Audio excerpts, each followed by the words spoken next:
அஸ்ஸலாமு அலைக்கும். நான் பேசுறது தெளிவா விளங்குதா? வலைக்கும் சலாம் சார். ஓ சார் விளங்குது.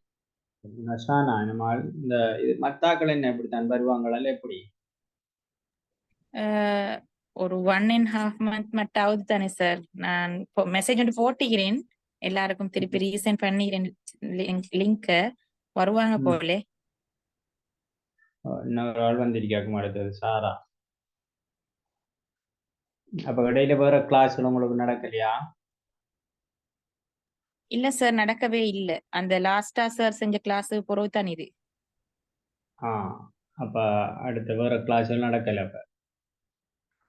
ஓ ம். ஓகே. அடுத்தது சாராவும் வந்திருக்கா. மத்தாக்கள் என்ன வருவாங்களா?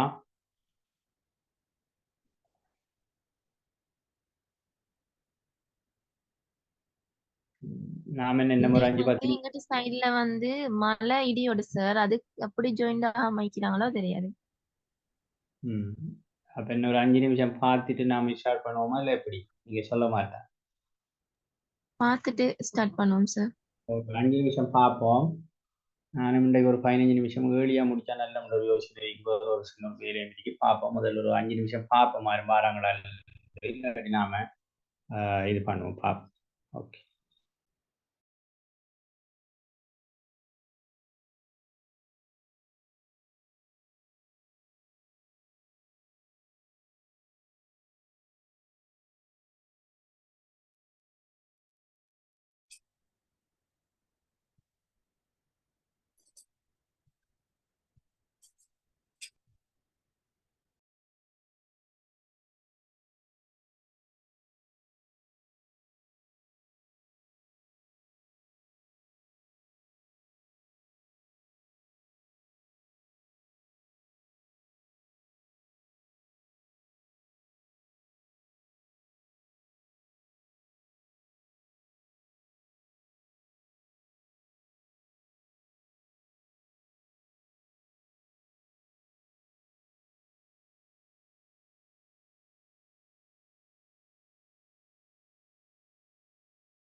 ஓகே, நான் பேசுறது வழங்குதா?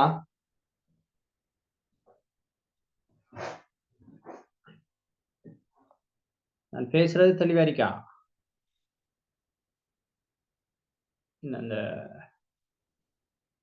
சானா இருக்கேள், அடுத்தது சமலியா. ஓ சார். நீங்க 2 பேரும் தானே இருக்கீங்க, வேற ஒருவரும் இல்ல. அப்ப நாங்க கொஞ்ச நேரம் இந்த விஷயத்தை பார்ப்போமா, இல்லை எப்படி? மற்றவர்கள் வருவாங்களா என்ன? இன்னும் டைம் வேஸ்ட் ஆக்கலாதே.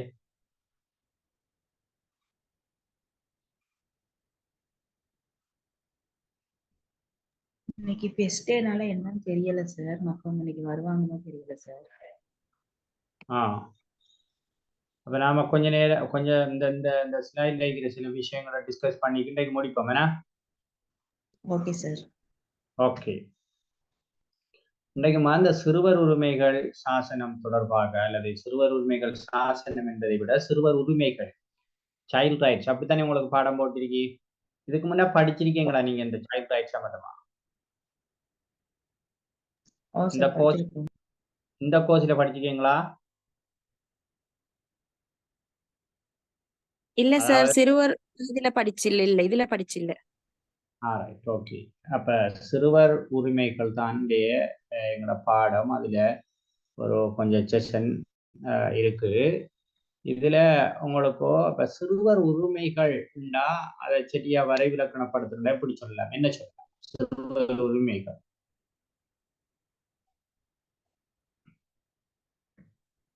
சிறுவர் உரிமைகள் என்றால் அதுக்கு என்ன என்று கேட்டால் என்ன சொல்லலாம் சும்மா பொதுவா? Any idea? ஏதாவது ஐடியா இருக்கா? இங்க பாருங்க, சைல்ட் ரைட்ஸ், சிறுவர் உரிமைகள். சிறுவர் எனும் வகுதிக்குள் அடங்குவோருக்கு கிடைக்க வேண்டிய உரிமைகள் அனைத்தும் சிறுவர் உரிமைகள் ஆகும். அதாவது இயற்கையிலேயே சிறுவர்கள் என்கிற ஆட்களுக்கு என்னென்ன உரிமைகள் கிடைக்கணும் என்று கருதப்படுவதோ அந்த உரிமை தொகுதிகள் அனைத்தும் சிறுவர் உரிமைகள் ஆகும் இன்னொரு வகையில சொல்லலாம். அல்லது இன்னொரு வகையில சொல்றால், இந்த அதாவது இப்ப எங்களுக்கு தெரியும் கன்வென்ஷன் ஆஃப் சைல்ட் ரைட்ஸ், இந்த சிறுவர் உரிமைகள் சாசனம் என்று ஐக்கிய நாடுகள் சபையால நிறைய உரிமைகள் அடையாளப்படுத்தப்பட்டிருக்கு. அப்படி படுத்தப்பட்டிருக்கின்ற எல்லா உரிமைகளும் சிறுவர்களுக்கு குறித்தான உரிமைகள். அவைகள் சிறுவர் உரிமைகள் என்று சொல்லப்படும் என்றும் நாங்க சொல்லலாம். விஷயத்தை நாங்க பார்க்கிற அதே நேரம், சிறுவர்கள் என்றால் யார் என்று எங்களுக்கு சரியா தெளிவாக தெரிந்திருக்கும். ஆறு சிறுவர்கள் ஆறு சிறுவர்கள் என்பதை நாங்க எப்படி வரையறுக்கலாம்? 18 வயதுக்கு கீழ்பட்டவர்களா sir? Okay okay, very good. 18 வயதுக்கு கீழ்பட்ட அனைவரும் சிறுவர்கள் என்று இந்த சிறுவர் உரிமைகள் சாசனம் ஐக்கிய நாடுகள் சபையால் உருவாக்கப்பட்ட சாசனம் சொல்லுதோ, அதை ஒட்டியதாக இலங்கை கண்டு உருவாக்கப்பட்ட ஐக்கிய நாடுகள் சபையால் உருவாக்கப்பட்ட இந்த சிறுவர் உரிமைகள் சாசனத்தை அதன் மீது இலங்கை கைச்சாத்திட்டு அதே சாசனத்தை சில சின்ன சின்ன விடயங்களை சேஞ்சோட தங்கள நாட்டுக்கும் அதை என்ன செய்திருக்காங்களாம் சொன்னால் அது ஒரு சிறுவர் உரிமைகள் தொகுதியாக பயன்படுத்துற விஷயத்த பார்க்கலாம். அந்த ட்ரெண்ட்லையும் கூறப்பட்டிருக்கின்ற வயது எல்லை என்பது 18 தான். ஆனால் ஆக்ஸ்போர்ட் டிக்ஷனரி சிறுவர்கள் என்பதற்கு ஒரு வரைவிலக்கணத்தை சொல்லும். பருவ வயதை அடைவதற்கு முன்னுள்ள ஒவ்வொரு மனித பிறவியும் குழந்தை என்ற வட்டத்திற்குள் நோக்கப்பட வேண்டும் சொல்லப்படும். அதாவது பருவ வயதை அடையாதவர்கள் அனைவரும் சிறுவர்கள் தான் என்கிறதான் டிக்ஷனரி சொல்றதை பார்க்கிறோம். ஆனால் இந்த ஐக்கிய நாடுகள் சபையால 1989 கொண்டு வரப்பட்ட சிறுவர் உரிமைகள் சமவாயம், அதுல சமவாயத்தின் நோக்கத்தின் பொருட்டோ 18 வயதுக்கு குறைந்த மனித பிறகு ஒவ்வொன்றும் ஒரு பிள்ளை என கருதப்படும். அப்ப 18 வயதுக்கு குறைந்த அனைவரும் சிறுவர்கள் தான் என்றே இந்த ஐக்கிய நாடுகள் சபையினுடைய சிறுவர் உரிமைகள் சமவாயம் சொல்லும்.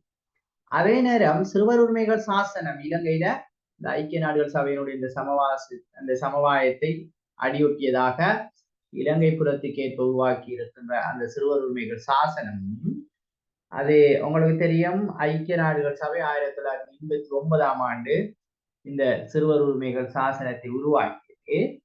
இந்த சிறுவர் உரிமைகள் சாசனத்தை பல நாடுகளும் அதுல இலங்கையும் அதனை என்ன செய்து, இலங்கை 1981 ஆண்டுதான் அதுல கைச்சாத்து. அதோட அந்த விடயங்களை உள்வாங்கி இந்த சிறுவர் உரிமைகள் சாசனத்தையும் அது உருவாக்கி வைத்திருக்கிறார். அப்ப அதிலேயும் பிள்ளை என்பது 18 வயதுக்கு உட்பட்ட எந்த ஆளை குறிக்கும் சொல்லப்படும். எனவே 18 வயதுக்கு குறைந்த அனைவரும் சிறுவர்கள் என்கின்ற அந்த விஷயம்தான் பெருவாரியாக ஏற்றுக்கொள்ளப்பட்ட ஒரு விஷயமாக இருக்கிறத நாங்க என்ன செய்யலாம் அமைச்சரா பார்க்கலாம். அது ஒரு விஷயம். அப்ப இப்ப எங்களுக்கு தெரியும், சிறுவர்கள் என்கிற ஆட்கள் என்றால் 18 வயது அதுக்கு உட்பட்டவர்கள் தான். அதே நேரம் இந்த அதுக்கு போறதுக்கு முன்ன இந்த விஷயத்துக்கு போற சிறுவர் உரிமைகள் அடிப்படை கோட்பாடு என்ற ஒரு விஷயம். என்ன சிறுவர் உரிமைகள் அடிப்படை கோட்பாடு? இப்ப சில எண்ண கருக்களை அடிப்படையாக கொண்டோ சிலதானே, அல்லது சில அடிப்படை கோட்பாடுகளை அடிப்படையாக கொண்டு இந்த சிறுவர் உரிமைகள் என்கிற விஷயம் கட்டியெழுப்பப்பட்டிருக்கிறத பார்க்கலாம். அப்ப அந்த சிறுவர் உரிமைகளுக்கு அடிப்படையான சில கோட்பாடுகள் இருக்கு. பிரதானமாக இந்த 3 கோட்பாடுகள் அதுல இருக்கிறத பார்க்கலாம். ஒன்று, உரிமைகளை பெற்றிருப்பவராக சிறுவனின் தனியால் அடையாளம்.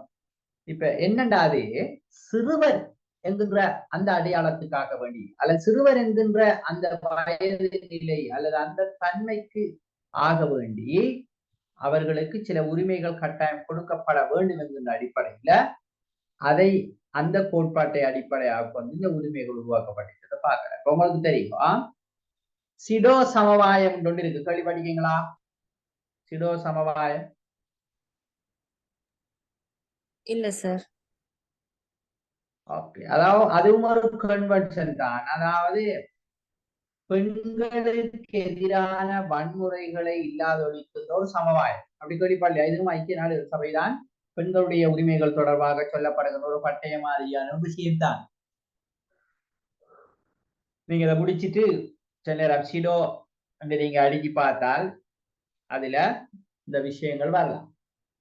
அப்ப அந்த இப்ப 10ஆம் ஆண்டு OL இருக்கிற சிவிக்ஸ் பாடத்துல கூட இந்த சிடோ சமவாயம் சம்பந்தமாக இருக்கும். அப்ப அந்த சிடோ சமவாயம் பெண்களுடைய உரிமைகள் அல்லது அந்த விஷயங்கள் தொடர்பாக சொல்லுது. ஏன் அப்படி சிடோ சமவாயம் உருவாக்கப்பட்டிருக்காம் சொன்னால், பெண்கள் என்கின்ற ஒரு சிறப்பு நிலைக்காக அவர்கள் பெண்கள், உங்களுக்கு தெரியும், சமூகத்தில வல்னரபிள் என்று சில ஆட்கள் இருக்காங்கன்னு சொல்லப்படுது. ஆங்கிலத்தை வல்னரபிள் என்றால் விளிம்பு நிலை சமூகம் என்று சொல்றாங்க. அப்ப அந்த விளிம்பு நிலை சமூகம் என்று ஆற சொல்றாங்கன்னா, இலகுவாக பாதிப்புக்குள்ள உட்படக்கூடியவர்கள், சிறுவர்கள், முதியோர்கள், அதுல பெண்கள்ங்கிற இந்த விஷயமும் இருக்கு. அப்ப அப்படி அவர்கள் பெண்கள் என்கின்ற அந்த இயற்கை நியதியின் அடிப்படையில, அந்த அடையாளத்தின் அடிப்படையில அவர்களுக்கு சில உரிமைகள் தனியாக அந்த சிடோ சமவாயத்தில, அதாவது பெண்களுக்கு எதிரான வன்முறைகள், எந்த ஒரு வன்முறையும் பெண்களுக்கு எதிராக நடக்கக்கூடாது என்பதை தடை செய்ததற்கான ஒரு சாசனமாக அந்த சிடோ சமவாயம் இருக்கிறத பார்க்கலாம். அது மாதிரி இதுல இருக்கிற முதலாவது இந்த கோட்பாடு என்னன்னா, உரிமைகளை பெற்றிருப்பவராக சிறுவனின் தனியால் அடையாளம். அவன் சிறுவன் என்கின்ற அடிப்படையில அவனுக்கு சில உரிமைகளை நாங்க வழங்கி ஆக வேண்டும் என்கின்ற அந்த கோட்பாட்டின் அடிப்படையில இங்க சிறுவர் உரிமைகள் என்று இந்த விஷயங்கள் துவக்கப்படுவதற்கு அல்லது இந்த விஷயங்கள் உருவாக்கப்படுவதற்கு அது ஒரு அடிப்படை காரணியாக இருக்கு ஒரு விஷயம். அடுத்தது பாருங்க, பாரபட்சமின்மையின் கோட்பாடு. என்ன செய்யலாம் சொன்னால், பிள்ளைகளுக்கு மத்தியில ஒரு நாளும் அவர் வசதி படைத்தவர் வசதி படைக்காதவர், அதே ஒரு வெள்ளையர் அல்லது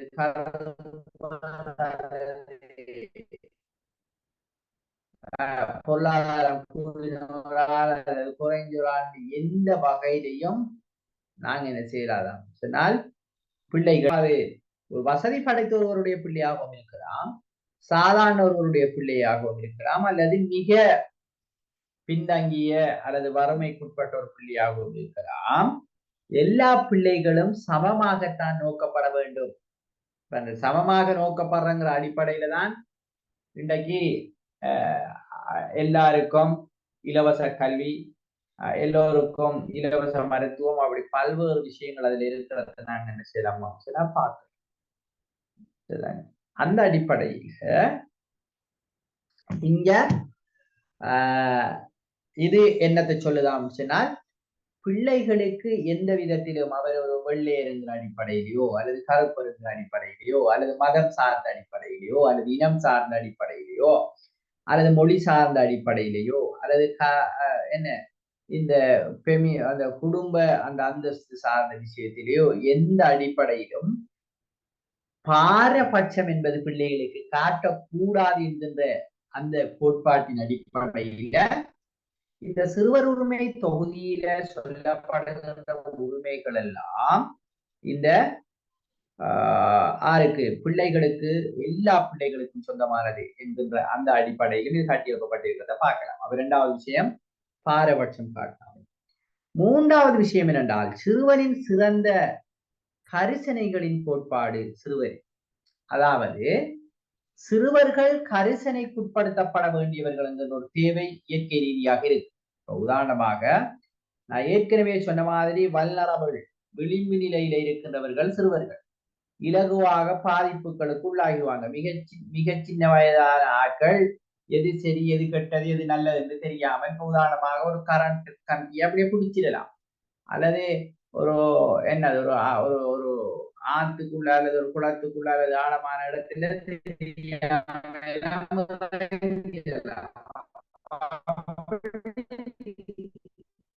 இலகுவாக ஆபத்துக்கு உட்படக்கூடியவர்கள். அதே நேரம் அல்லது அவர்களை துஷ்பிரயோகம் செய்வது அல்லது அவர்களுடைய உரிமைகளை நாங்க கொடுக்காம வச்சிருக்கிறது என்பது வளர்ந்தவர்களுக்கு இலகுவான ஒரு விஷயம்.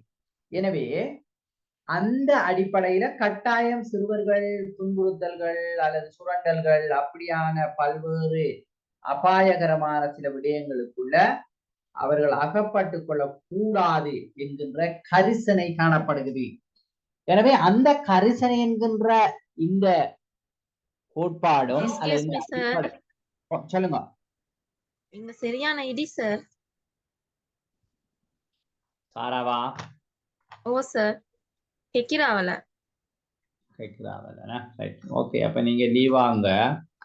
நாங்க ஒரு அரை மணித்தியாலம் இது பண்ணிட்டு இன்றைக்கு நாங்க அப்ப 8க்கே முடிப்போம். மறு என்னட்டு பார்ப்போம். சரி சார், தேங்க்யூ சார். சரி பார்ப்போம். இன்றைக்கு ஒரு 8 இன்னொரு நாளை பண்ண இன்னொரு 1/2 hour கூப்பிட்டு பார்க்கலாமே என்னட்டு பார்ப்போம். ஓகே, அப்ப சிறுவர்கள் கட்டாயம் கவனத்துக்கு உட்பட வேண்டிய தேவை இருக்கிறது என்ற அடிப்படையிலும் அவர்கள் அந்த கோட்பாட்டை அடிப்படையாக கொண்டு இவர்களுடைய உரிமைகள் தொடர்பாக பேசி இருக்கின்ற அந்த விஷயத்தை நாங்க பார்க்கலாம். அதே நேரம் இப்ப வாங்கோ, இந்த சிறுவர் உரிமைகள் என்கிற அந்த சாசனம் நாங்க ஏற்கனவே சொன்னோம். இது எப்ப இது இந்த 1900 எப்ப ஐக்கிய நாடுகள் சபையால் இது உருவாக்கப்பட்டது? 1989 ஆண்டு. இந்த 1989 ஆண்டு உருவாக்கப்பட்ட இந்த சிறுவர் உரிமைகள் சாசனம் எத்தனை உறுப்புரைகளை கொண்டிருக்கிறது என்று சொல்லலாமா? என்ன தெரியாது சார். இதுல 54 உருப்புரைகள் இருக்கிறத நாங்க பார்க்கிறோம். 54 உருப்புரைகள் இருக்கு. இந்த 54 உருப்புரைகள்ல ஒரு 42 உருப்புரைகள் தான் இந்த சிறுவர்களுடைய உரிமைகள் தொடர்பாக பேசும். 42 உருப்புரைகள். அப்ப 42 போனால் இந்த மீதமாக இருக்கின்ற உருப்புரைகள் இந்த சிறுவர் உரிமைகள் சாசனத்தை எப்படி நடைமுறைப்படுத்துறது நாடுகள் என்கிற விஷயத்தை அதுல சொல்லுவோம். சரி, அது ஒரு விஷயம். இந்த சிறுவர் உரிமைகள் சாசனத்தினுடைய முதலாவது சரத்தை நீங்க பார்த்தீங்கன்னால் அது பிள்ளைங்கிறாள் ஆறுன்றது சொல்லும். இப்ப சிறுவர் பற்றிய வரைவிலக்கணத்தை சொல்லதான் முதலாவது சரத்து.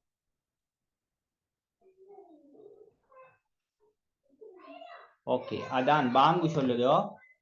எனக்கு ஒரு 2-3 நிமிஷம் தாங்க. அந்த அதான் முடிஞ்சோடனே நாங்க கண்டிப்போம். ஓகே.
சார்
ஓகே, நான் பேசுறது விளங்குதா?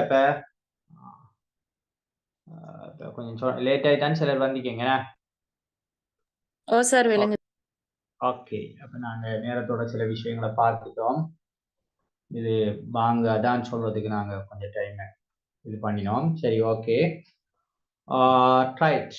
அப்ப இது சிறுவர் உரிமைகளை உருவாக்குறதுக்கு அடிப்படையாக அமைந்த இந்த சாசனங்கள் அல்லது அடிப்படையாக அமைந்த கோட்பாடுகள் நாங்க இந்த விஷயங்களை கொஞ்சம் பார்ப்போம். அடுத்தது நான் ஏற்கனவே சொன்ன மாதிரி இந்த சிறுவர் உரிமைகள் சாசனம் ஐக்கிய நாடுகள் சபையால் 1989ஆம் ஆண்டு உருவாக்கப்பட்டது. அதுல 54 உறுப்புரைகள் காணப்படுது. அதுல 42 உறுப்புரைகள் தான் இந்த சிறுவர்களுடைய உரிமைகள் பற்றி பேசுது என்று நான் சொன்னேன். அதுல மீதம் இருக்கின்றவைகள் இந்த உரிமைகளை எப்படி நாடுகள் நடைமுறைப்படுத்த வேண்டும் அல்லது நடைமுறைப்படுத்துகின்ற வழிமுறைகள் தொடர்பாக அது பேசுறதை பார்க்கணும். அதே நேரம் இந்த பொதுவாக சிறுவர்களுடைய இந்த உரிமைகள், குறிப்பாக இந்த சிறுவர் உரிமைகள் சாசனத்தில் இருக்கின்ற உரிமைகளை 4 பிரதானமான பகுதிகளுக்குள்ள அல்லது 4 பிரிவுகளுக்குள்ள நாங்க என்ன செய்யலாம் நடக்குது. இங்க பார்த்தீங்கன்னால் இப்ப சிறுவர் உரிமை தொகுதிகள் என்று நாங்க இதை சொல்லலாம். சரிதானே? அப்ப 4 தொகுதிகளுக்குள்ளான எல்லா உரிமைகளும் அடங்கும். முதலாவது தொகுதி என்னென்றால் உயிர் வாழ்வதற்கான உரிமை அல்லது பிழைத்திருத்தலுக்கான, சரிதானே என்று சொல்லலாம், பிழைத்திருப்பதற்கான உரிமை. அல்லது இன்னொரு வகையில நாங்க சொல்றோம்னு சொன்னால் உய்வு தொடர்பான உரிமை என்று இதை சொல்றாங்க. ஊனா யானாக்கு மேல குத்து பூனா, உய்வு தொடர்பான உரிமை என்று இதை சொல்றாங்க. அதாவது இது என்னண்டா, இந்த பிள்ளைகள் உயிர் வாழ்வதற்கு தங்களுடைய உயிருக்கு அச்சுறுத்தல்கள் ஏற்படாமல், சரிதானே, அல்லது ஒரு தந்த உயிர் ஆபத்துக்கள் ஏற்படாமல், அல்லது தனக்கு அந்த ஒரு நீண்ட காலத்திலேனும் உயிரை மாய்க்கக்கூடிய பல்வேறு விதமான நோய் நொம்பரங்கள் அல்லது போசாக்கின்மை போன்ற பல்வேறு விடயங்களுக்குள்ள பிள்ளைகள் உட்புகாமல் அவர்கள் பாதுகாப்பாக உயிர் வாழ்வதற்கான உரிமைகளை உடையவர்கள் என்று இந்த இதுக்குள்ள நிறைய உரிமை தொகுதிகள் இருக்கும். அதில் நாங்க விரிவாக நாங்க என்ன செய்யலாம் அப்புறம் பார்க்கலாம். அந்த விஷயங்கள் எல்லாம் இதுக்குள்ள வரும். அடுத்தது வளர்ச்சியும் விருத்தியும் தொடர்பான உரிமைகள், வளர்ச்சிக்கும் விருத்திக்குமான உரிமைகள் என்று சொல்லுவாங்க. ஒரு பிள்ளை வளர்ச்சி அடைகிறதுக்கும் அந்த பிள்ளை விருத்தி அடைகிறதுக்கும் அந்த பிள்ளைக்கு உரிமை இருக்கிறது. நாங்க வளர்ச்சி விருத்தி எல்லாம் ஏற்கனவே படிச்சிருக்கோமா? ஓ சார் படிச்சோம். ஓகே, அப்ப அப்படியான அந்த விஷயங்கள் ஒரு பிள்ளை தன்னில சில திறன்களை விருத்தி செய்து கொள்வதற்கும் சில ஸ்கில் ஆற்றல்களை ஒரு பிள்ளை விருத்தி செய்து கொள்வதற்கும் சரி, அதே போல தந்த மொழியை விருத்தி செய்து கொள்வதற்கும் சரி, இப்படி தந்த கல்வி அறிவை விருத்தி செய்து கொள்வதல், இப்படி பல விஷயங்கள்ல ஒரு பிள்ளை விருத்தி அடைவதற்கு அந்த பிள்ளைக்கு உரிமை இருக்கிறது. அதே மாதிரி தான் அந்த பிள்ளை வளர்ச்சி அடைவதற்கும் உரிமை இருக்கிறது. அப்ப அந்த இந்த பாஸ்கட்டுக்கு அல்லது இந்த தொகுதிக்குள்ள வேற அந்த உரிமை தொகுதிகள் இருக்கிற பல உரிமைகள் இதோட ரிலேட்டடான இதோட தொடர்பட்டதாக இருக்கிறத பார்க்க. மூன்றாவது விஷயம் தான் பாதுகாப்பு பெறுதல் தொடர்பான உரிமைகள். இது குறிப்பாக எந்த விதமான துஷ்பிரயோகங்கள், எந்த விதமான சுரண்டல்கள், இங்க சுரண்டல்ங்கிற விஷயம் இருக்கு, துஷ்பிரயோகங்கிற விஷயம் இருக்கு. இப்ப துஷ்பிரயோகம் என்று சொல்லாக்க நம்மட ஆட்கள் டிரெக்டா நினைக்கிறேன், இந்த பாலியல் துஷ்பிரயோகத்தை மட்டும்தான் நம்மட ஆட்கள் நினைக்கிறேன். அது துஷ்பிரயோகத்தின் ஒரு வகை மாத்திரம்தான். எனவே துஷ்பிரயோகத்தை பொறுத்த வரையில நிறைய அம்சங்கள் அதுல இருக்கு. இப்ப உதாரணமாக சிறுவர் ஊழியம் அல்லது பிள்ளைகளுக்கு கடுமையாக தாக்குதல், பிள்ளைகளை அடித்தல், உடல் ரீதியான சித்திரவதைக்குள்ளாக்குதல், இதெல்லாம் சிறுவர் துஷ்பிரயோகம் தான். அது மட்டுமல்ல, அதுல ஒரு படி மேலே போய் எங்கட இத என்னத்த இந்த பிள்ளைகளுடைய மனதை பாதிக்கின்ற அளவு நடந்து கொள்ளுதல், அது வார்த்தை பிரியோகங்களை பாதித்தல் கூட துஷ்பிரயோகமாக கருதப்படும். எனவே அந்த நடவடிக்கைகள் எல்லாவற்றிலும் இருந்து அந்த பிள்ளைகள் பாதுகாப்பு பெறுவதற்கான உரிமை பெற்றவர்களாக அவர்கள் காணப்படுகிறார்கள். எனவே பாதுகாப்பு பெறும் தொடர்பான உரிமைகள் என்று பல உரிமை தொகுதிகள் அதில் இருக்கு.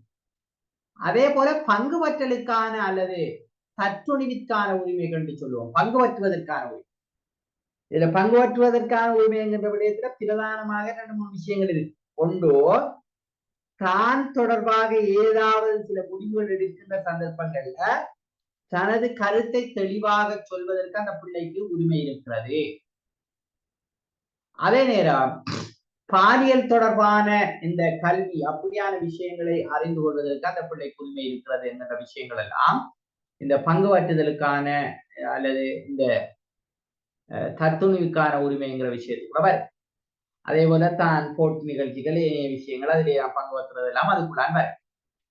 அப்ப இப்படி இந்த சிறுவர் உரிமை தொகுதியில இருக்கின்ற இந்த உரிமைகள் முழுவதையும் இந்த 4 பிரதானமான பகுதிகளுக்குள்ளேயும் நாங்க என்ன செய்யலாம் சொன்னால் அடக்கக்கூடியதாக இருக்கும்.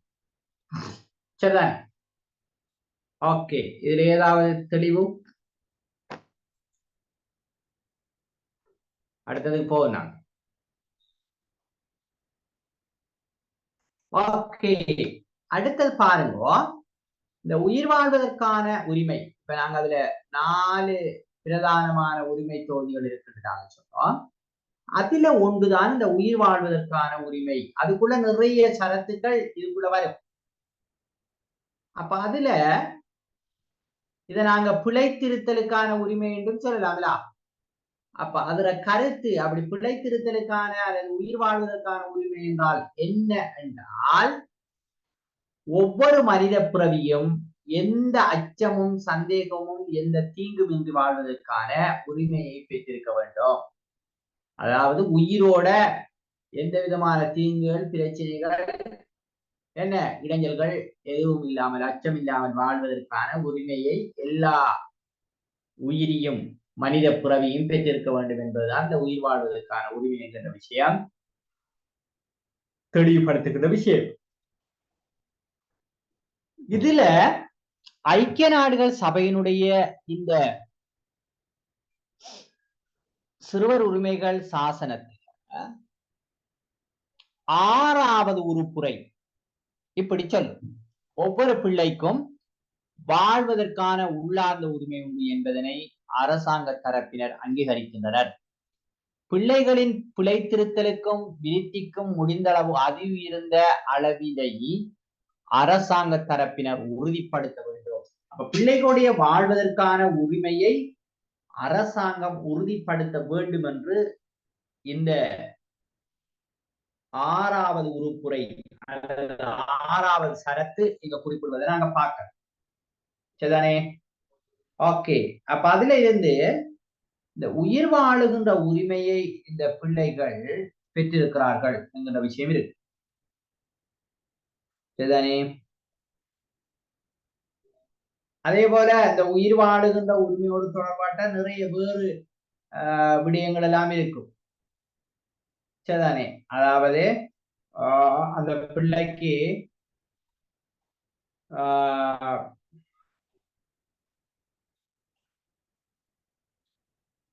பாதிப்புகளுக்கு உட்படாமல் இருக்கிறது, சுகாதார மற்றும் என்ன போசாக்கான தன்மைகள், அடுத்தது சமூக பாதுகாப்பு, இப்படி பல விடயங்கள் அது சொல்லும்.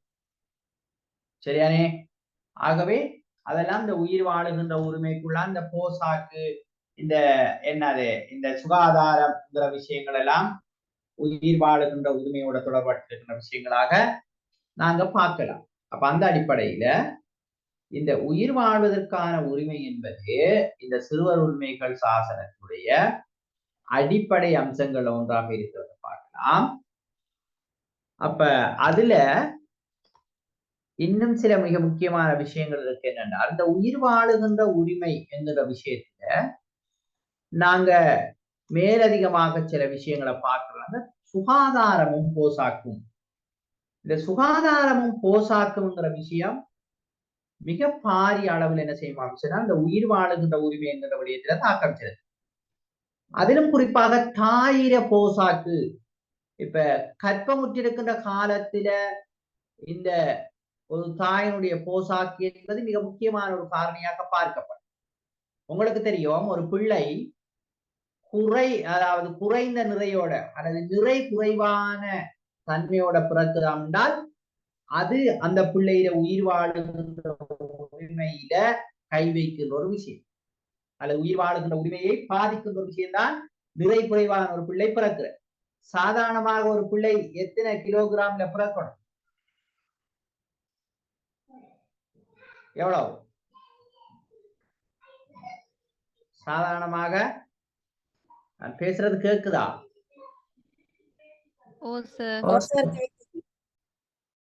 ஒரு பிள்ளை சாதாரணமாக எத்தனை கிலோகிராம் இருக்கணும்? அதை விட குறைஞ்சா நிறை குறைபடி செய்வாங்க. எவ்வளவு? 2500 கிராம், அதாவது 2 கிலோவும் 500 கிராம். 2 கிலோவும் 500 கிராமும் தான் ஒரு பிள்ளையினுடைய சாதாரண பிறப்பு நிறையாக கொள்ளப்படும். அதை விட குறைவாக இருந்தால் அந்த பிள்ளை நிறை குறைவாக பிறந்த பிள்ளை என்று கணக்கெடுக்கப்படும். அப்போ ஒரு பிள்ளை நிறை குறைவாக பிறக்கிறதே அந்த பிள்ளையினுடைய உயிர் அச்சுறுத்தலுக்கான ஒரு செயற்பாடு. சரிதானே? ஆகவேதான் இந்த தாயினுடைய போசாக்கு என்பது மிக முக்கியமான ஒரு விஷயமாக கருத்தில் கொள்ளப்படும். சரியானே? அங்க பாருங்க, பிறப்பு நிறை, சிசுவின் வளர்ச்சியும் விருத்தியும் ஆகியவற்றின் கருப்பையகமான தாயின் கருப்பையில் இடம்பெறும் விருத்தி, இந்த விஷயங்களை எல்லாம் போசாக்கு தீர்மானிக்கும். அந்த கருப்பையில பிள்ளைக்கு சரியான விருத்தி கிடைத்தல் என்பதில இந்த போசாக்கு செல்வாக்கு. அதே போல இந்த பிள்ளையினுடைய நிறை, அந்த விஷயத்திலேயும் இந்த போசாக்குங்கிற விஷயம் தாக்கம் செலுத்தும். எனவே அது மிக முக்கியமான விஷயம். இந்த உயிர் வாழுகின்ற உரிமை என்கிற விஷயத்துல இந்த போசாக்கு உங்களுக்கு அதான் தெரியும். இப்ப இந்த இது என்னது, பிரெக்னன்ட் லேடிஸுக்கு ஒரு 10 மாசத்துக்கு ஒரு உணவு பொதி அப்படி வழங்குறாங்கன்னா 4000 ரூபாயோ நம்ம பெறுமதியான அந்த இது வழங்கப்படுதா? இப்பயும் வழங்கப்படுது தானே?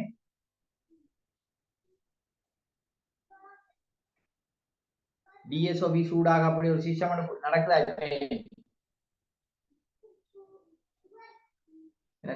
என்ன சத்தம் இல்ல அமெரிக்கையில் அப்படி இருக்கா இல்லையா? என்ன போசாக்கு உணவு பொதி திட்டம், இந்த பிரெக்னன்ட் லேடிஸுக்கு அல்லது பிள்ளைகள் இருக்கின்ற மதர்ஸுக்கு அப்படி கொடுவதா என்ன?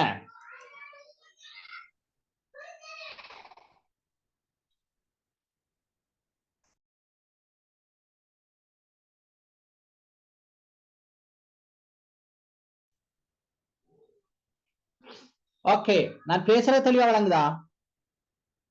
நோ ஓ சார். சார்.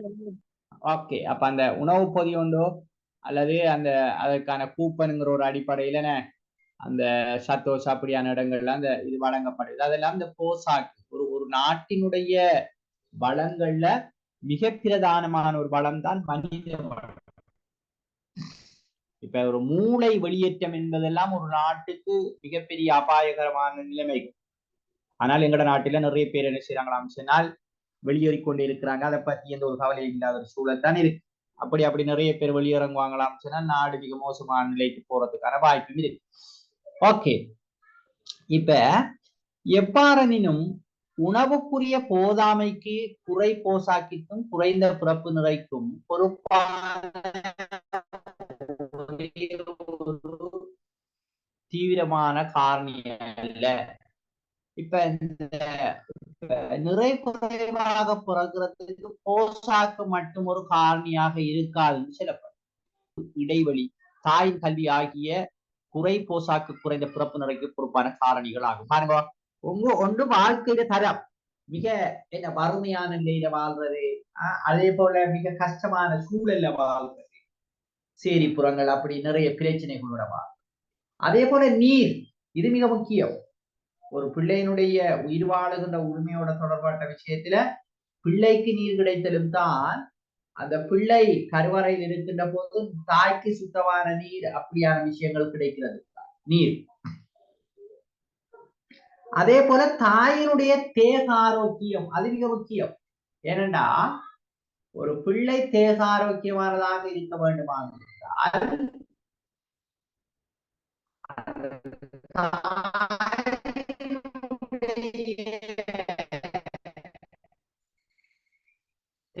ஆரோக்கியம் மிக முக்கியம். அப்ப அந்த பிள்ளையை நாங்க என்ன செய்யலாம், ஒரு பார்க்கலாம்.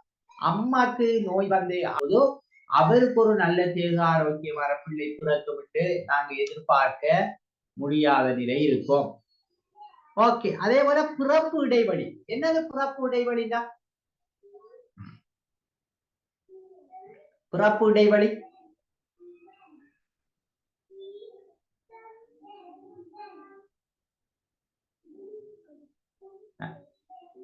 என்ன? பிறப்பு இடைவெளி சொல்லலாமா?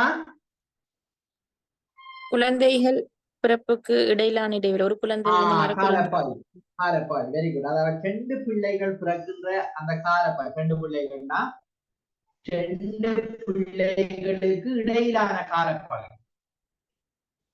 நீங்க சிலரை பார்த்தீங்களாம் சொன்னால் பால் அறுக்கின்ற சின்ன பிள்ளை இருக்கக்கூடியோ அடுத்த பிள்ளை பிரெக்னன்ட் ஆகிட்டாக்கள் இருக்காங்க. அப்ப அதுகளெல்லாம் இந்த போசாக்கு, நிறை குறவு அப்படியான விஷயங்கள் எல்லாம் அது தாக்கம் செலுத்தும். அதுவும் உயிர் வாழுகின்ற உரிமையில என்ன கை வைக்கும். இப்ப நீங்க பார்த்தீங்களாம் சொன்னால் இந்த போதிய அளவு பால் ஊட்டாமையால ஒவ்வொரு வருடமும் இலட்சக்கணக்கான பிள்ளைகள் மரணிக்கிறார்கள் என்று சேவ் தி சில்ட்ரனுடைய ஒரு ஆய்வு சொல்லுது, ஒரு அறிக்கை.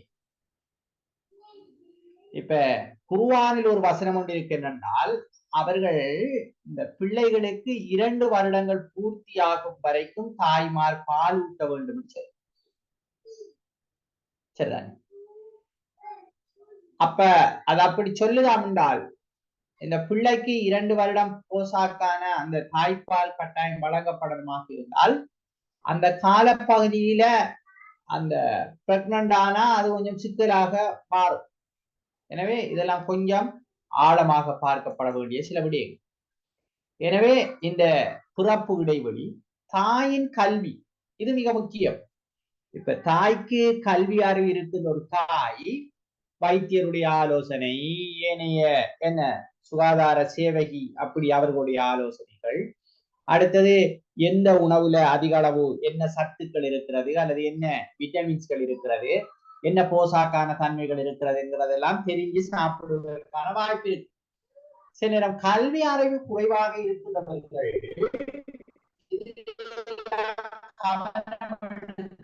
சில நேரம் நடந்து கொள்வாங்க. எந்த அளவுக்குண்டா இந்த அயன் டேப்லெட் அல்லது இந்த கூட என்ன செய்ய மாட்டாங்களா எடுக்க மாட்டாங்க.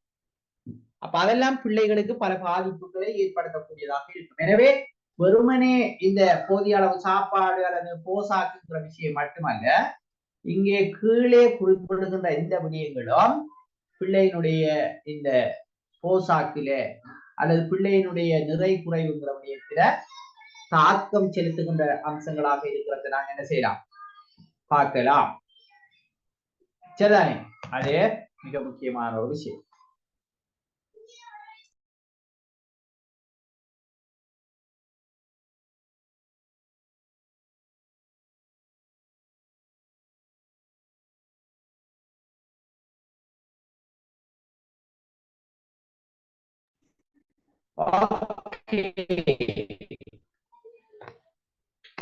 அடுத்தது இந்த உயிர் வாழுகின்ற உரிமை என்கிற விஷயத்துல அடுத்த விஷயமாக நாங்க பார்க்க போனால் இந்த சுகாதாரம் போசாக்குங்கிற விடயத்துல தாய் சில நோய்களுக்கு உட்படாமல் இருத்தல் என்பது மிக முக்கியம். இப்ப உங்களுக்கு தெரியும் இந்த ஜெர்மன் சின்னமுத்து அல்லது ருபல்லா இப்படியான நோய்கள். எனவேதான் என்ன செய்யறாங்களாம் சொன்னால் குறிப்பிட்ட காலப்பகுதிகளில் பெண்களுக்கு இதற்கான தடுப்பூசிகள் என்ன செய்யப்படுதான்னு சொன்னால் வழங்கப்படுது. அப்படி நடக்குதா?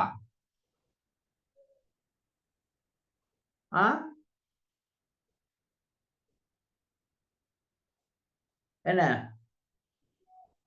இந்த வேக்சின் போறாங்களா, ஊசி போறாங்களா? படிக்கிற அப்படி காலத்துல அப்படி போடுவாங்கனே. இப்ப கிரேட் 9 அப்படி ஒரு காலத்துல அப்படி எல்லாம் போடுவாங்க. அப்ப என்னடால் அது என்னன்னா இந்த ருபல்லா காய்ச்சல் அல்லது இந்த என்ன சின்னமுத்து ஏமன் சின்னமுத்து இப்படியான நோய்கள் எல்லாம் பிரெக்னண்டா இருக்கிற காலப்பகுதியில வருமாக இருந்தால் அந்த பிள்ளை உடற்சார் ஊனமுற்ற பிள்ளையாக பிறப்பதற்கான வாய்ப்புகள் அதிகம் இருக்கிறது. எனவேதான் இந்த விஷயங்கள்ல கவனமாக இருக்க வேண்டும் என்று எதிர்பார்க்கப்படுது. ஏன்னா தாய்க்கு ஏற்படுகின்ற அந்த நோய்கள் இந்த பிள்ளையையும் என்ன செய்யுமாம் சொன்னால் பாதி.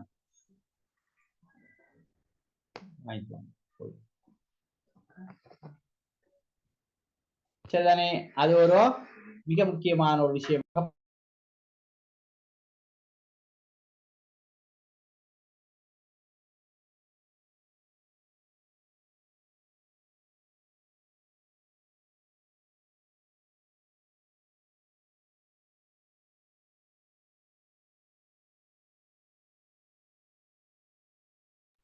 ஓகே, அப்ப அது அடுத்தது இந்த அயடின் குறைபாடு, இதுவும் மிக முக்கியமான ஒரு விஷயம். சரிதானே? அதே போல இந்த அயடின் குறைபாடு என்ன செய்யுமாம் சொன்னால் மூளையில சில என்ன ஒரு சேதங்களை ஏற்படுத்துவதற்கான வாய்ப்பு இருக்கு. அதே போல இந்த கண்புடை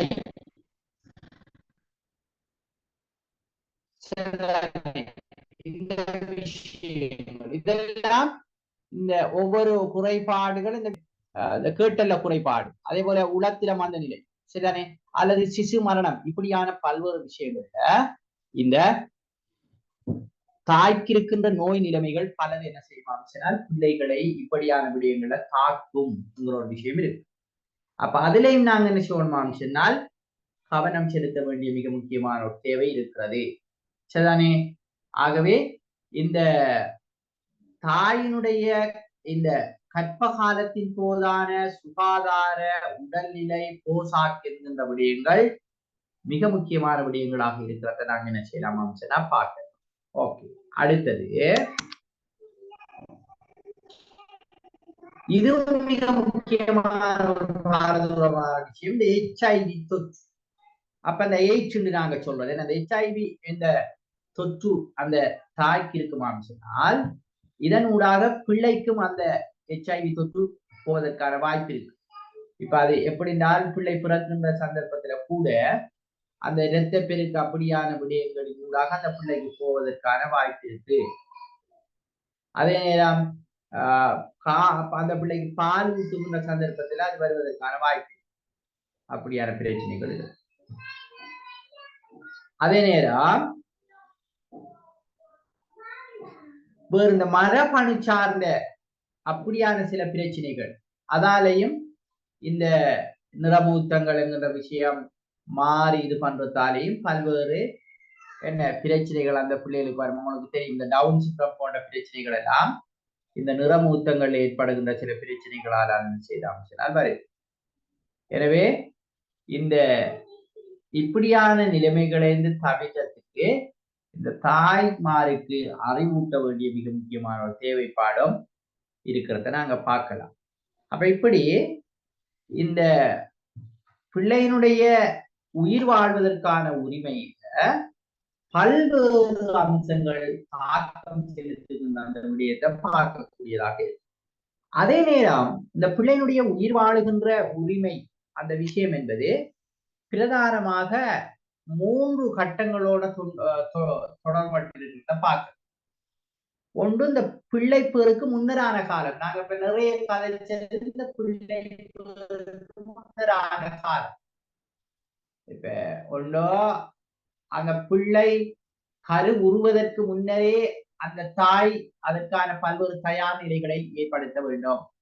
அப்ப இந்த தடுப்பூசிகள் போடுறது உரிய காலத்துக்கு ரூபல்லா அப்படி சின்னமுத்து இப்படியான விஷயங்களுக்கு இந்த தடுப்பூசிகள் போட்டுக் கொள்வது என்பது மிக முக்கியமான ஒரு விஷயம்.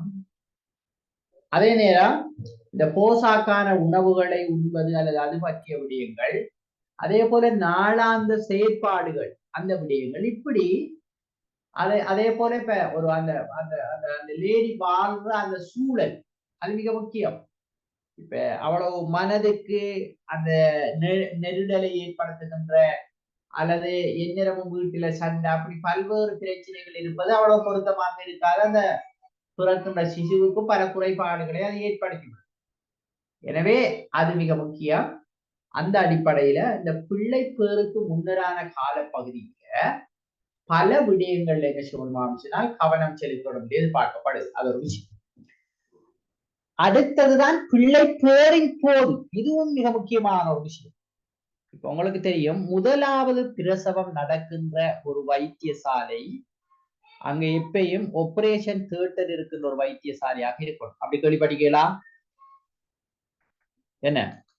ஓ சார், சின்ன ஹாஸ்பிடல்ல எடுக்க மாட்டாங்க.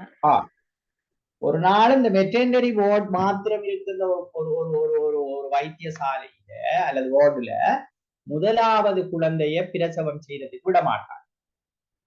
எனவே என்ன செய்யணுமா அப்படின்னு சொன்னால், அங்க ஐசியூ அதே போல இந்த ஆபரேஷன் தியேட்டர் அப்படி பல விஷயங்கள் இருக்கிற இடத்தினால் அந்த என்ன செய்யணுமா அப்படின்னு சொன்னால் பிள்ளை பேறு இடம்பெறணும்.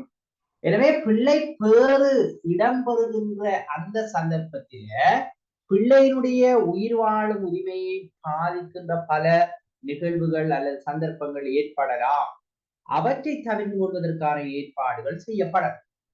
அப்ப அங்க கட்டாயம் எக்ஸ்பர்டான அந்த என்ன டாக்டர் விஓஜி அடுத்த இந்த குடும்ப நல மருத்துவம் அது இப்படியானவர்கள் அங்க இருக்கணும்.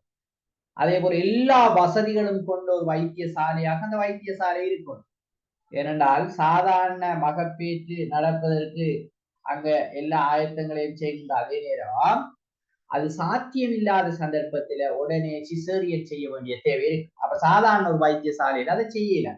அப்ப உடனே டிரான்ஸ்ஃபர் பண்ண வேண்டி வரும். அதுல காலம் எடுக்கும். அது வேறு வேறு பிரச்சனைகளை எல்லாம் ஏற்படுத்தி விடலாம். அதே போல இந்த பிறக்கின்ற சந்தர்ப்பத்துல மிக அவதானமாக சில விஷயங்கள் செய்யப்பட வேண்டிய தேவை இருக்கிறது. இப்ப ஆயுத பாவனை என்று சொல்லுவாங்க. அப்ப ஆயுதங்களின் ஊடாக பிள்ளைகளை வெளியெடுக்கிற அந்த விஷயங்கள் நடக்கும். அந்த நேரத்திலே அந்த பிள்ளைகளுடைய பல்வேறு நரம்பு சார்ந்த விடயங்கள்ல சில என்ன பிரச்சனைகள் வருவதற்கு இப்ப அந்த இழுக்கக்குள்ள இது பண்ணக்குள்ள இப்ப இந்த என்ன வாக்கிங் டெலிவரி ஒரு அந்த பலூன் மாதிரி உள்ள தலையில எல்லாம் போட்டெல்லாம் எடுப்பாங்க. அது அதே போல இந்த நீண்ட நேர பிரசவம் அனாக்சியான்னு சொல்றது, அதாவது ஆக்சிஜன் சரியா கிடைக்காம இருக்கிறது, இப்படி பல்வேறு பிரச்சனைகள் இருக்கு. இந்த பிறக்கின்ற சந்தர்ப்பத்துல அந்த பிள்ளைகள் இந்த உரிமை பாதிக்கப்படுகிற சந்தர்ப்பங்கள் இருக்கும். எனவே அதற்கான ஏற்பாடுகள் எல்லாம் முன்கூட்டியே சரியாக செய்யப்பட்டிருக்க வேண்டும். அது பிள்ளை பேச்சு. அடுத்தது பிள்ளை பேற்றுக்கு பின்னரான காலம், அது அடுத்தது. இப்ப பிள்ளை பேற்றுக்கு பின்னர் அந்த பிள்ளைக்கு உரிய அளவு இந்த தாய்ப்பால் ஊற்றுங்கிறது, போசாக்கான உணவுகளை கொடுக்கிறது, அடுத்தது உரிய காலத்துல அந்த பிள்ளைக்கு பொருத்தமான வேக்சின்களை நாங்க வழங்குறது, இப்படி பல விடயங்களை நாங்க என்ன செய்யலாம் சொல்லலாம். இந்த பிள்ளை பேற்றுக்கு பின்னரான காலப்பகுதி இவைகள் சரியாக வழங்கப்படாத சந்தர்ப்பத்துல, இப்ப உதாரணத்துக்கு அந்த பிள்ளைக்கு வழங்க வேண்டிய இப்ப இந்த மூளை காய்ச்சலுக்குரிய அந்த வேக்சினை நாங்க வழங்காம விட்டால் சில நேரங்கள்ல அந்த மூளை காய்ச்சல் வந்து அந்த பிள்ளை இறந்து போறதுக்கான வாய்ப்புகள் இருக்கலாம். சரியான போசாக்கு அந்த பிள்ளைக்கு வழங்கப்படாமல் இருந்தால் ஒரு போசாக்கற்ற நிலையில அந்த பிள்ளையினுடைய உயிர் வாழுகின்ற உரிமையில அது பாதிப்பை ஏற்படுத்தலாம். அதாவது அந்த பிள்ளையோட ஆயுள் என்ன செய்யலாம் அப்படின்னா குறைந்து போவதற்கான வாய்ப்புகள் இருக்கலாம். அப்படி பிள்ளை பேற்றுக்கு பிறகு அந்த பிள்ளை பராமரிப்பு போதிய அளவு காற்றோட்டம் இருக்கு, அந்த வாழுகின்ற சூழல் அது மிக முக்கியம். தேவையான அளவு நீர் அந்த பிள்ளைக்கு சுத்தமான நீர் கிடைக்கிறதுக்கான வாய்ப்பு, அதே போல உணவு, இந்த விடயங்கள் எல்லாம், அதே மாதிரிதான் கல்வி என்கின்ற விடயங்கள் எல்லாம் இந்த பிள்ளை பேற்றுக்கு பின்னராக அந்த பிள்ளைக்கு சரியாக வழங்கப்படணும். அப்படி வழங்கப்படணும்னா அதே பாரிய சிக்கல்களை ஏற்படுத்தி அந்த பிள்ளைய உயிர் வாழுகின்ற உரிமையில் அதே தாக்கம் செலுத்துகின்ற ஒரு விடயமாக இருக்கிறத நாங்க பார்க்கணும். ஓகே, அடுத்தது பாருங்க. ஓகே, நான் பேசுறது தெளிவா தானே இருக்கு? நேரத்தோடைய ஒரு ஆள் இடிமின்னல் போயிட்டு நாங்க கொஞ்ச நேரம் வெயிட் பண்ணிக்கும் இருந்தோம். வேண்டிய கொஞ்ச நேரத்தோட கிளாஸை முடிப்போம் நான் சொல்லிக்கிட்டேன். ஏன்னா எனக்கும் ஒரு முக்கியமான பயணம் உண்டு, ஒரு 8:30 போகணும். நாம இந்த 10-15 நிமிஷத்தால முடிப்போம். அடுத்த கிளாஸ்ல பார்ப்போம், சரிதானே? சொல்லுங்கம்மா. இல்ல கிளாஸ் அப்போ இப்போ கொஞ்சத்துல முடிஞ்சிருமா சார்? இப்ப அதாவது ஏர்லியா ஒரு 1/2 ஹவருக்குள்ள முடிப்போம், அதாவது 8:30 முடிப்போம்னு பார்க்க என்ன. ஓ சார், இல்ல சார், எனக்கு சரி டயர்டா இருக்குது. யூனிவர்சிட்டில இருந்து வந்து நான் கிளாஸ் ஜாயின் பண்ணிருக்கிறேன். அதுதான் கொஞ்சம் டயர்டா இருக்குது சார். எழுதி இல்ல, நான் இருந்து பார்த்துட்டேன். நிறைய பேரு தொடங்கினாங்க, வந்து இது பண்ணினாங்க. அப்ப எல்லாத்தையும் வச்சுக்கொண்டு எனக்கும் ஒரு வேலை இருக்கிறதால நான் 8 மணிக்கே முடிப்போம்னு பார்த்தேன். பிறகு நான் அதான் முடிஞ்சு வந்து பார்க்க கூட நீங்க கொஞ்சம் 2 பேர் ஜாயின் ஆயிருந்தீங்க. அப்ப அதால நான் கொஞ்சம் கண்டினியூ பண்றேன். இன்னைக்கு ஒரு பெரியம்மாட மகள்ல ஒரு சின்ன வெட்டிங், நாளைக்கு தானே அவட கொஞ்சம் போச்சு பார்த்துட்டு வர வேண்டிய தேவை. ஓகே, அப்ப நம்ம 8:30 முடிப்போம், பிரச்சனை. இந்த ஸ்லைட்டை முடித்தா நம்ம முடிக்கிறோம், இந்த ஸ்லைட்டோட முடிக்கிறது.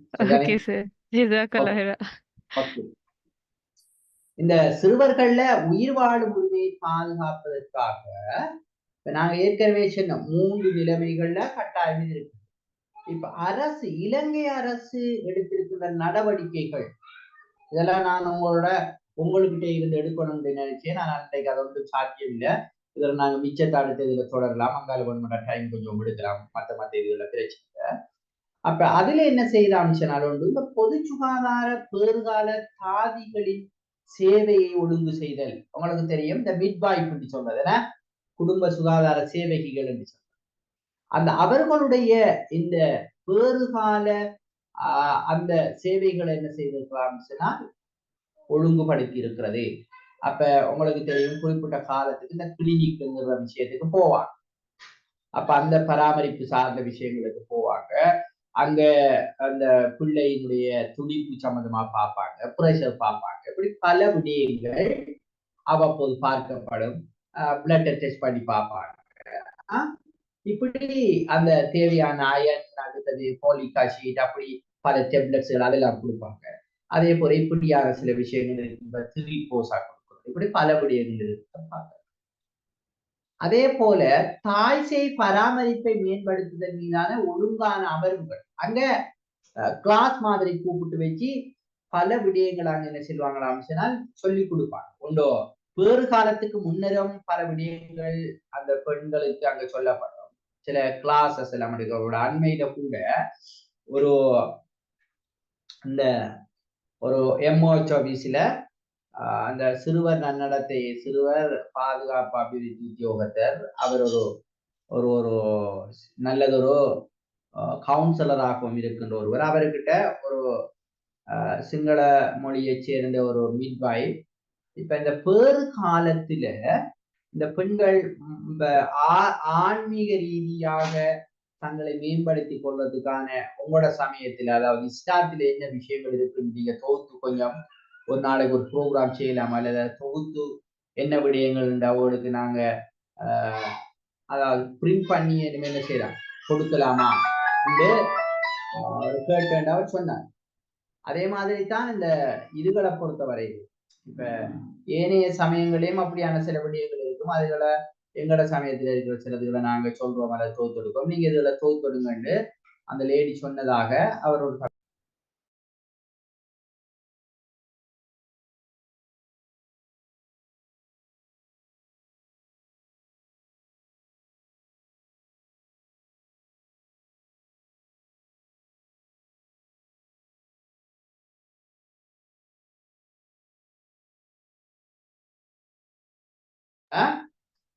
இந்த பாருங்க. இப்ப அடுத்தது கர்ப்பிணி தாய்மாருக்கு அவசியமான தடுப்பூசிகளை ஒழுங்கு செய்தலும் திரிப்போசா வழங்குதலும் ஏற்கனவே நான் சொன்னவா. அப்ப தேவையான தடுப்பூசிகளை எல்லாம் வழங்குறாங்க. இது அரசு இலங்கை அரசு எடுக்கின்ற நடவடிக்கை. அதே போல திரிப்போசா வழங்குற அந்த வேலையை.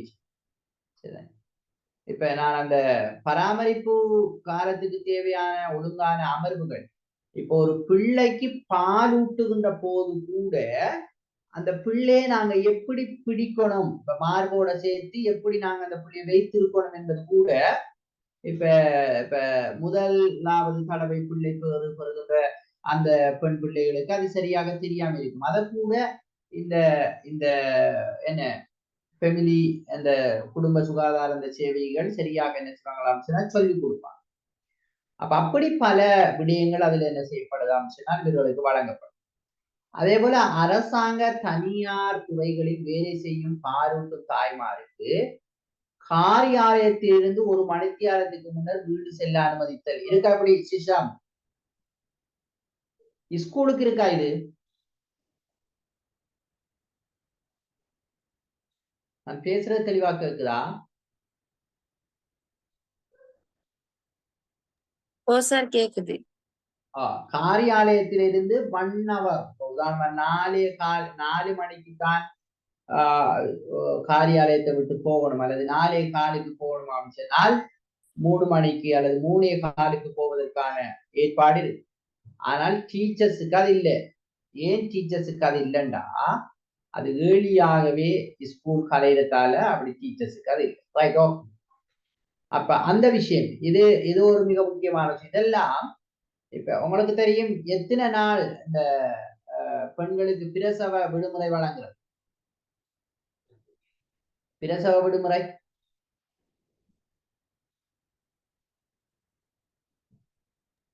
2 மாதம் சரி, 3 மாதம் சரி சார். அது அப்படி இல்லம்மா. அது பிரைவேட்ல ஒர்க் பண்ற லேடியாகவும் இருக்கலாம், அரச அதாவது கவர்மெண்ட் செக்டர்ல வேலை செய்யற ஒரு லேடியாகவும் இருக்கலாம். 84 வேலை நாட்கள். அதுல வார போயாடே அல்லது வேற அந்த கடன்ல வார அந்தந்த லீவுகள், சனி ஞாயிறு இதெல்லாம் தவிர வேலை நாட்கள் 84 நாட்கள். அப்ப அது கிட்டத்தட்ட ஒரு 3 மாதம், அதை விட கொஞ்சம் ஒரு 3 மாதம் ஒரு கிழமையும் இருக்கலாம். அது அந்த அந்த இடையில வர லீவுகளை எல்லாம் பொறுத்திருக்கு. என்றால் ஒரு வேலை நாள் 20 நாள் தான் பெரும்பாலும் ஒரு மாசத்துல இருக்கும். சில நேரம் 21 நாளும் இருக்கிறதுக்கான வாய்ப்பு இருக்கு. சில மாதங்கள்ல 19-18 நாளும் இருக்கு. அப்ப அப்படி கணக்கு பார்த்து 84 என்ன வேலை நாட்கள் 4 மாதத்தை தாண்டும். 4 மாதத்தை சான்ற காலப்பாதி சரியா வேலை நாட்கள் 84 நாள் லீவு வழங்கும். அப்ப அப்படி இதெல்லாம் ஏன் வழங்கப்படுதான்னு சொன்னால் அந்த பிள்ளையோட உயிர் வாழுகின்ற உரிமைய என்ன பூர்த்தி செய்யறதுக்காக வேண்டி. உங்களுக்கு தெரியும் இப்ப முழு சம்பளத்தோடான் அந்த 84 நாள் வேலை நாட்கள் லீவ், அப்ப கிட்டத்தட்ட 4 மாசம். திரும்ப அரை சம்பளத்தோட அப்படியே நிக்கலாம். அது அடுத்த ஒரு கட்டம். அதுக்கு பிறகு அறவே சம்பளம் இல்லாமலும் என்ன செய்யலாமாம் சொன்னால் மேலதிகமாக நிக்கிறாங்க. கிட்டத்தட்ட ஒரு பிள்ளை கிடைச்சு ஒரு 1 இயர் வீட்டை இருந்துட்டு திரும்ப வேலைக்கு போறதுக்கான வாய்ப்பு எல்லாம் இருக்கு. அப்ப இதெல்லாம் என்னண்டா அந்த பிள்ளைகளுடைய உயிர் வாழுகின்ற உரிமையை உறுதி செய்வதற்காக இருக்கின்ற ஏற்பாடுகள் தான் இந்த ஏற்பாடுகள். சரிதானே? அப்ப அந்த விஷயத்துல அரசாங்கம் நிறைய ஏற்பாடுகளை செய்திருக்கிறது. இப்ப நீங்க பாத்தீங்களான்னு சொன்னா இங்க பாருங்க, என்ன சகல அரசாங்க மருத்துவமனைகளையும் பல மருத்துவமனைகளையும் மகப்பேறு பெண்ணினோட விசேட மருத்துவரோட ஒரு மகப்பேறு பிரிவு இருக்கு. 6 பிஓஜியோட ஒரு மருத்துவ பிரிவு இது இருக்கும். இது யாருக்கு? இந்த பிள்ளைகளுடைய உயிர் வாழுகின்ற உரிமையை உறுதி செய்வதற்கான ஒரு செயற்பாடுதான். நாட்டில் உள்ள சகல மாவட்ட மருத்துவமனைகளுக்கும் மத்திய சுகாதார பராமரிப்பு சேவைகளுக்கும் விசேட மகப்பேறு மருத்துவர்களை வழங்குதல். அது இப்ப சில இடங்கள்ல, அதாவது இப்ப அந்த சின்ன இப்ப சில மாவட்ட வைத்தியசாலை அல்லாத சில டிவிஷனல் ஹாஸ்பிட்டல் பிரதேச வைத்தியசாலைக்கு கூட இப்படி மாதத்துக்கு 2 தடவைகள் அல்லது கிழமைக்கு ஒரு தடவை அப்படி பிஓஜி வந்து போறதுக்கான ஏற்பாடுகள் இருக்கின்ற வைத்தியசாலைகளும் இருக்கு. சரிதானே? அதே போல தேவையான சகல தடுப்பூசிகள், பொருத்தமான உணவு, கருத்தவுடன் மருத்துவ உதவி பெறல் ஆகியன இதெல்லாம் வழங்கப்படும். மகப்பேற்றுக்கான விசேட என்ன சாரகத்திலிருந்து பொருத்தமான அறிவுரை பெறுது. என்னது சாரகம்டா இங்க சொல்லப்படுறது? சாரகம் என்று சொல்லப்படுறது எது? இங்க சாரகம் என்று சொல்லப்படுறது கிளினிக்கா. அதாவது இந்த கிளினிக்ல தேவையான அறிவுரைகள் எல்லாம் என்ன செய்யப்படுதான்னு சொன்னால் அவர்களுக்கு வழங்கப்படும். இப்படி பல விடயங்கள் இந்த மகப்பேற்று காலத்திலேயும் தான் பிள்ளை கிடைத்ததுக்கு பிறகுதான் அரசு நிறைய விடயங்களை நாங்க இப்ப இதுகளை கூட சொல்ல, நான் ஏற்கனவே சொன்னேன் இந்த போசாக் உணவு திட்டம், அந்த கூப்பனுங்கிற அடிப்படையில வழங்கப்படுகின்ற அந்த 4000 ரூபாய் பெறுமதியான அந்த உணவு பொதி, அதெல்லாம் இந்த உயிர் வாழுகின்ற உரிமையை மேம்படுத்துகின்ற விஷயங்களாக இருக்கிறத நாங்க பார்க்கலாம். சரிதானே?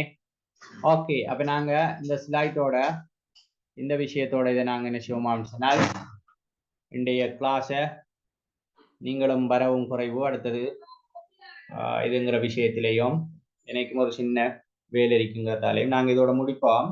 அடுத்த கிளாஸ்ல கொஞ்சம் உஷாராகி எல்லாரையும் வரைக்கும் முடிப்போமா? Okay sir. Thank you very much. அடுத்த கிளாஸ்ல நாங்க கொஞ்சம் சந்திப்போம். Okay okay sir.